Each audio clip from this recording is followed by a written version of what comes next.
Hello, Cut for Fun. Chuck here. Just thought with some of your questions it'd be a little bit easier for me to show you in a video if we were as though we were face to face. So, you had asked about a couple of things, the cross section and what the binding loops were for and a few things like that, so I figured I'd just show you.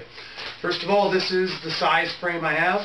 This one right here actually is the frame that I have available for you. As you can see right in here, it does have a handle that extends down beyond where it ties in. I don't want to handle that one too much because it's still a little bit tacky from being painted, so I'll use this one for demonstration. This is one of my racing frames. This is just a practice blade in it right now.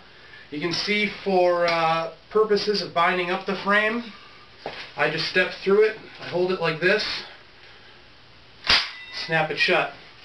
Nice and tight, ready to race.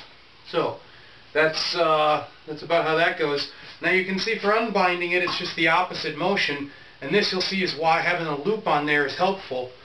When I go through to unbind it, it gives me something to put my hand in so that I can control the unbinding process.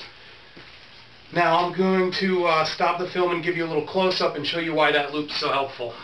Alright, here's a little close-up on that end.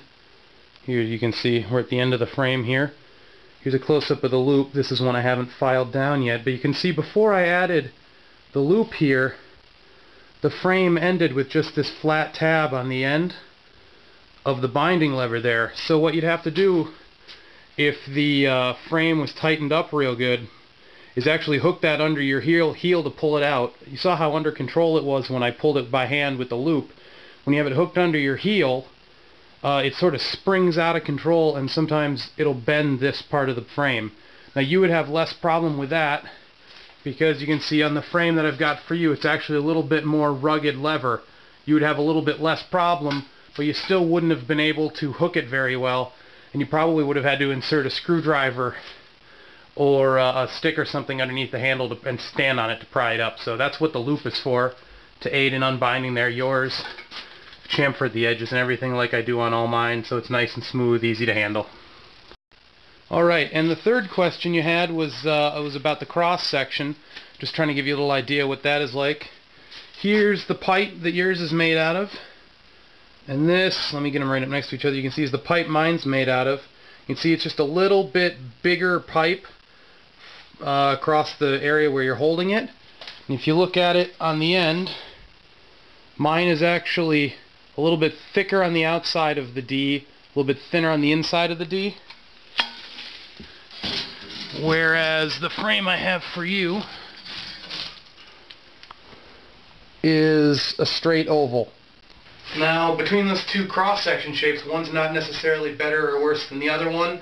This is just what I'm used to, so this is the one I like. Alright, oh, the one other thing you had asked about was the bolts. Now this frame hasn't been customized yet for racing, but you can see there's a pin right here that holds the end of the blade in the frame. Now that's an old style pin.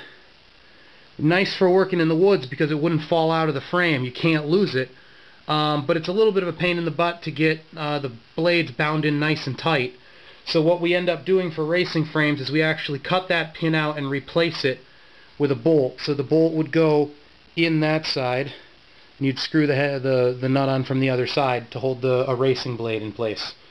So I think that answered most of your questions. By all means, feel free to ask anything else